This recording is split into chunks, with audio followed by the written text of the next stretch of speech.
Boa noite. Boa noite. Peritos trabalham para identificar as causas do incêndio que provocou uma tragédia no norte do estado. 11 pessoas que estavam em um centro de atendimento a dependentes químicos morreram. Vizinhos tentaram ajudar no salvamento. Daí eu pulei o muro para entrar ali para dentro. Daí nós conseguimos estourar a porta e tirar um. Triste fim para um dos mais ambiciosos projetos para a rede escolar pública de educação infantil no Rio Grande do Sul. 10 anos depois, a empresa que construiria mais de 200 escolas só conseguiu entregar 12. Conforme o tempo foi passando, minha filha foi crescendo e não saiu creche nenhuma. Devem ser conhecidas ainda esta noite as sentenças de 3 réus pela morte do jovem Ronei Faleiro Júnior em Charqueadas. O RBS Notícias está começando.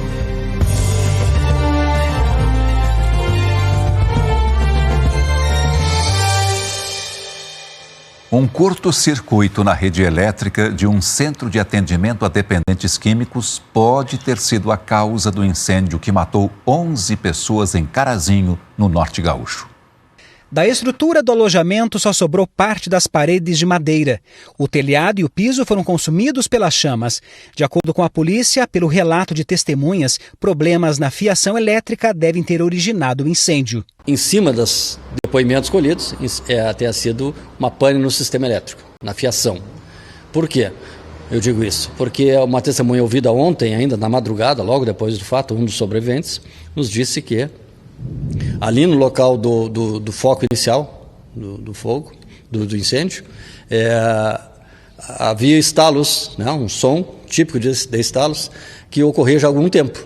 Como o fogo se espalhou rápido, os internos não conseguiram acessar a porta de saída e acabaram presos no interior do prédio. E o mais trágico de tudo, que justamente na saída que tinha do alojamento, é onde começou o foco inicial do incêndio. Então ali impediu que eles pudessem cruzar para acessar as 3 portas do local. Então a saída era uma única, né? Tinha 3 portas, mas uma única saída. Uma operação especial foi montada pela Prefeitura de Carazinho para atendimento aos familiares das vítimas. Então, aqui no CRAS Ouro Preto foi montado um grupo de apoio para receber essas famílias, para acolher. A gente está oferecendo aqui o atendimento psicológico, né? E também atendimento com os assistentes sociais. A Priscila está recebendo apoio no CRAS. Ela perdeu o pai, Luciano Serafim Lemos, de 49 anos, que tentava se livrar do vício do álcool. Estava internado no local há 3 meses. Apesar dele ter esse vício, ele era um pai maravilhoso. O único dia que a gente pôde visitar ele disse que estava ali por mim e pelos netos, né? E assim, que ele ia ficar ali e ele ia ser dele recuperado. Pena que não conseguiu, né? Já essa mulher, que mora em Santa Cruz do Sul, não quer ser identificada. Ela perdeu o marido. Luiz Eduardo Ribeiro, de 31 anos, era usuário de drogas e estava em tratamento no local pela 2ª vez. Ele falou, ele disse, eu vou me internar hoje e eu volto só em janeiro. Em janeiro eu vou voltar para casa, para minha família, para minha filha, que ele amava a filha dele de 3 anos. Só que não deu. Infelizmente, recebemos essa notícia aí que devastou toda a família, todas as pessoas que gostavam dele. O incêndio no Centro de Atendimento a Dependentes Químicos em Carazinho começou por volta das 11 horas da noite de ontem. Foi um vizinho que chamou os bombeiros. Ele foi o primeiro a tentar resgatar as pessoas que estavam dentro do alojamento. Daí eu pulei o muro para entrar ali para dentro. Daí nós conseguimos estourar a porta e tirar um. Daí depois já começou o fogo maior, daí não teve como nós entrar lá para dentro. Depois que acabou o trabalho dos bombeiros na madrugada, começou o resgate dos corpos. Alguns foram encontrados perto das janelas, que não tinham grades, mas eram pequenas. Durante a manhã, os peritos trabalharam no local. 3 pessoas foram levadas feridas para a Santa Casa de Carazinho. Uma delas morreu. Um homem segue internado na cidade e outro em estado grave foi levado para um hospital de referência na capital. E agora vem a parte mais delicada, o trabalho de identificação dos corpos pelo Instituto Geral de Perícias. A primeira tentativa é pela análise das impressões digitais das vítimas, mas pode também ser necessário fazer esse processo através da arcada dentária, o que torna o trabalho ainda mais demorado e passar dos 30 dias para ter uma confirmação. A polícia agora vai seguir as investigações ouvindo mais testemunhas. O Instituto Geral de Perícias informou que o laudo que vai apontar a causa do incêndio deve ficar pronto em 1 mês. A Prefeitura de Carazinho informou que a documentação do local que atendia dependentes químicos estava regular. Há pouco a polícia confirmou que 2 corpos foram identificados e liberados, mas os nomes ainda não foram divulgados. O Tribunal do Júri deve decidir ainda hoje o veredito de 3 dos 9 réus do caso Ronei em Charqueadas. Neste momento, os advogados apresentam os últimos argumentos aos jurados. Durante a tarde, houve debate entre acusação e defesa. Após o intervalo para o almoço, os promotores retornaram para a retomada do julgamento e anunciaram a prorrogação dos debates. Réplica. Vamos à réplica agora. Era o que a defesa dos acusados queria. É uma oportunidade que a defesa também tem de reforçar, né, a nossa tese é a negativa de autoria para todos os delitos. No meio da tarde, o Fórum de Charqueadas voltou a ficar movimentado. Com uma foto de Ronei Faleiro Júnior na camisa, os pais dele chegaram para acompanhar os momentos finais do júri na expectativa de condenação dos réus. Não tem explicação o que foi feito. Continuamos pensando assim. No banco dos réus estão Peterson Patrick Silveira, Vinícius Adonai Carvalho da Silva e Leonardo Macedo da Cunha. Eles fazem parte do grupo de 9 acusados de espancar Ronei Faleiro Júnior com chutes, socos e garrafadas na noite de 1º de agosto de 2015. Além disso, o Ministério Público também denunciou os 3 por terem agredido o pai de Ronei e um casal de amigos da vítima. Eles respondem por homicídio qualificado, 3 tentativas de homicídio qualificado, corrupção de menores e associação criminosa. Peterson, Leonardo e outros 6 acusados estão soltos desde abril, por determinação da Justiça. Vinícius Adonai também foi beneficiado pela ordem judicial, mas segue preso porque responde por outros crimes. Hoje registramos a chegada de Leonardo Macedo voltando para o júri. Expectativa de ser absolvido? A Defensoria Pública entrou com recurso no Tribunal de Justiça para impedir a prisão do réu Leonardo Macedo da Cunha em caso de condenação aqui pelo Tribunal do Júri. O argumento foi de que ele deve aguardar o julgamento de todos os recursos em liberdade. E este pedido foi aceito pelo desembargador Jaime Weingarten Neto. Agora à tarde, o magistrado estendeu os mesmos efeitos do habeas corpus ao réu Peterson Oliveira. Na prática, segundo os advogados, se forem condenados à prisão, os réus não podem ir para a cadeia imediatamente, apenas com base no tempo da pena. Com a réplica e a tréplica, os advogados dos 3 réus e o Ministério Público ganharam mais 4 horas, 2 para cada, para apresentar argumentos aos jurados. Nós temos que responsabilizar quem deu a garrafada que estabeleceu esse processo causal. Sem a garrafada nada teria acontecido. São momentos difíceis para a família de Ronei. Hoje, durante o julgamento, o pai não suportou reviver o sofrimento que o filho passou. Em outro momento, ele consola a mãe de Ronei, que deixou a sala do júri bastante abalada.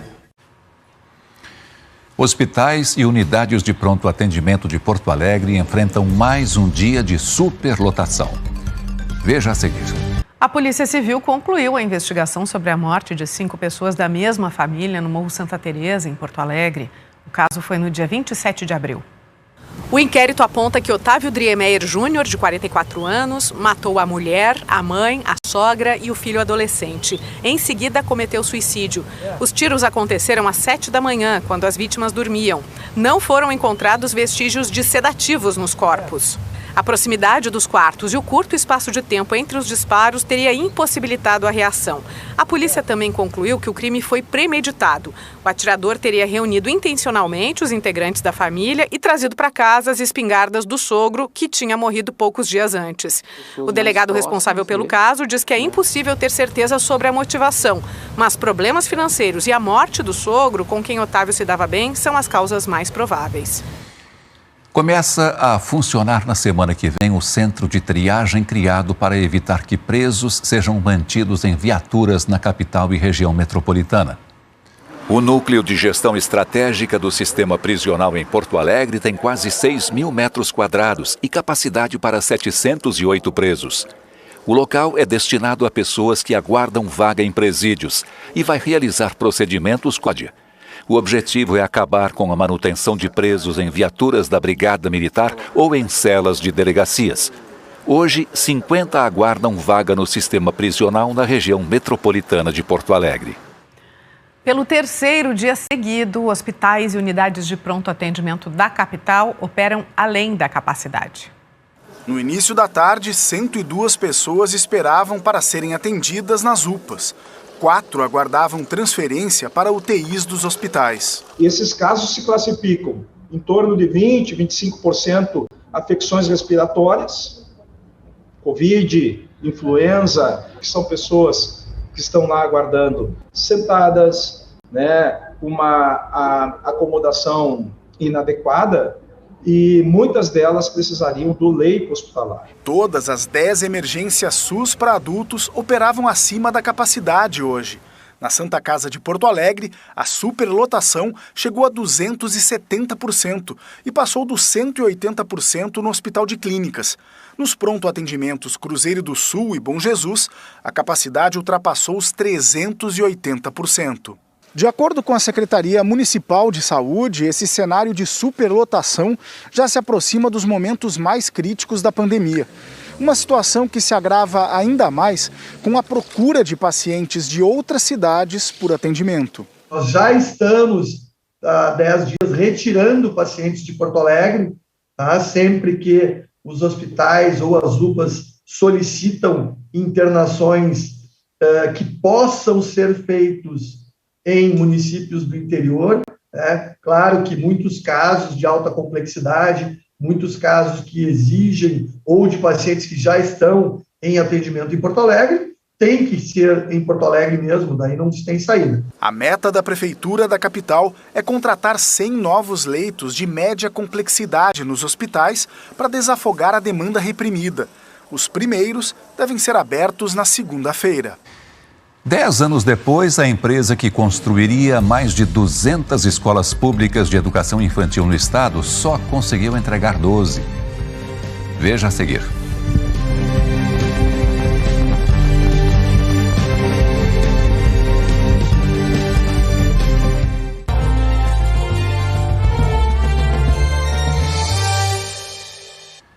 Um programa criado para ampliar o atendimento na educação infantil no estado deixou para trás obras abandonadas, desperdício e muita criança ainda fora da escola. É o que mostram os repórteres Cristine Galiza e Humberto Treze, do Grupo de Investigação da RBS. Era para ser um projeto inovador. A esperança de uma vaga para milhares de crianças que precisavam de creche e pré-escola. Eu acho um descaso. É o que eu penso, um descaso com a população, um descaso com o dinheiro, que a gente paga imposto para tudo isso. 10 anos depois, o programa criado pelo governo federal para gerar vagas na educação infantil em todo o país deixou um saldo de obras inacabadas. Em Cidreira, no litoral norte, o piso onde deveria ter uma escola de educação infantil virou praça. Poderia ter abrigado crianças como a filha do Igor. Conforme o tempo foi passando, minha filha foi crescendo e não saiu creche nenhuma. A proposta do Proinfância era criar o maior número possível de vagas na educação infantil com uma tecnologia que permitia que uma escolinha ficasse pronta em tempo recorde. Piso de concreto e, no lugar dos tijolos, paredes com chapas pré-prontas, feitas de fibra de vidro. Bastaria encaixar e a escolinha estaria de pé em 6 meses. Quem detinha esse método de construção era a empresa MVC, que só aqui no Rio Grande do Sul venceu a licitação para construir 208 escolas com recursos do governo federal. Elas iriam representar vaga para quase 20 mil crianças de 0 a 5 anos. Só que uma década depois, só 12 projetos foram concluídos. Percebemos claramente a falta de planejamento, a falta de gestão e a falta de controle. E o principal componente disso tudo é a fragilidade nos sistemas. Um levantamento do GDI, o Grupo de Investigação da RBS, aponta que a MVC deixou para trás 41 obras inacabadas no Rio Grande do Sul. Entre 2014 e 2015, o repasse de recursos por parte do governo federal começou a parar. Sem dinheiro, a MVC não conseguiu tocar as obras, pagar fornecedores, nem os quase 6 mil funcionários que tinha. A empresa, ao fim e ao cabo, praticamente quebrou, acabou indo para a recuperação judicial, que permitiu que ela retomasse algumas dos seus setores de atuação, mas não integralmente até hoje. A MVC mudou a razão social para a Gatron. A empresa, que fica em São José dos Pinhais, no Paraná, alega que tem quase R$1 bilhão para receber do governo federal. Ela entrou com uma ação na Justiça em busca de indenização e afirma que não tem como concluir as obras. Desde o ano passado, as prefeituras podem investir recursos próprios para terminar as creches e depois buscar o reembolso no FNDE.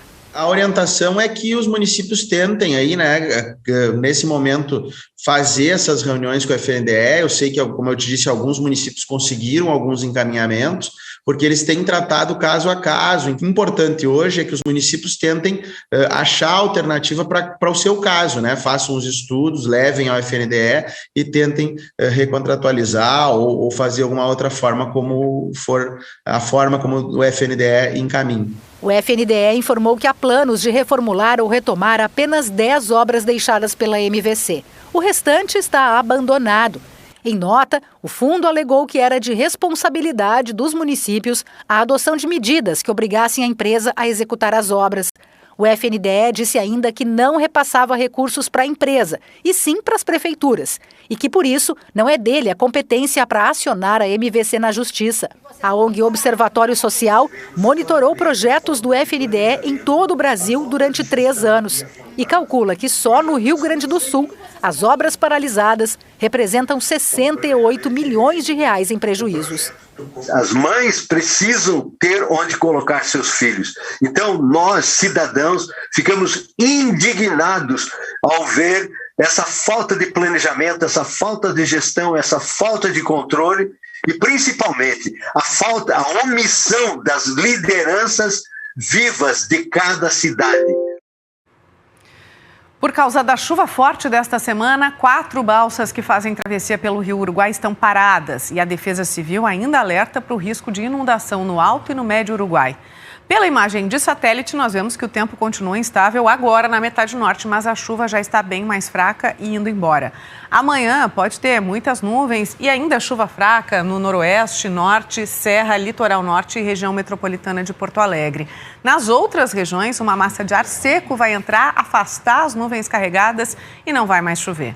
Previsão de máxima amanhã de 15 graus em Porto Alegre e Alegrete e 16 em Caxias do Sul. E as mínimas do dia devem ser à noite, quando baixa para 5 graus em Pelotas e 3 em Caçapava do Sul. Previsão de um domingo sem chuva no estado, mas com frio e pode ter geada entre o centro, a campanha e o sul do estado. No futebol, o Internacional entra em campo daqui a pouco pelo Brasileirão. O Colorado vai receber o Coritiba em Porto Alegre. Nós vamos agora ao estádio Beira-Rio, onde está o repórter Bruno Halper. Boa noite, Bruno. Fala, Eloy, tudo bem? Muito boa noite a todos. É nessa sexta-feira fria, chuvosa, que o Inter tenta a recuperação no Campeonato Brasileiro aqui no Beira-Rio, depois da derrota na última rodada, que acabou com a invencibilidade de 15 jogos do técnico Mano Menezes. O treinador, aliás, teve trabalho para montar a escalação hoje, afinal são pelo menos 5 desfalques na equipe titular. Na lateral esquerda, por exemplo, Mano vai usar a 4ª opção para o setor. A promessa da base, Tauan Lara, de apenas 18 anos, vai receber a primeira oportunidade no time principal nessa temporada. Os 2 principais jogadores da equipe estão fora também. Alan Patrick, gripado, e Wanderson, machucado, dão lugar a Tyson e Pedro Henrique. Uma vitória recoloca o Inter no G4 do Campeonato Brasileiro e, para isso, o time vai contar com o apoio de 18 mil colorados que são esperados aqui no Beira-Rio. E para esses eu já faço um alerta: tragam capa de chuva, porque ela não vai dar trégua nessa noite aqui na capital gaúcha. Eloy, eu volto com você. Obrigado, Bruno. E o RBS Notícias fica por aqui. Logo mais, o Jornal Nacional vai mostrar que o caso de corrupção e tráfico de influência envolvendo o ex-ministro da Educação vai para o STF. O Jornal Nacional começa às 8h30. Uma boa noite. Boa noite para você e até amanhã.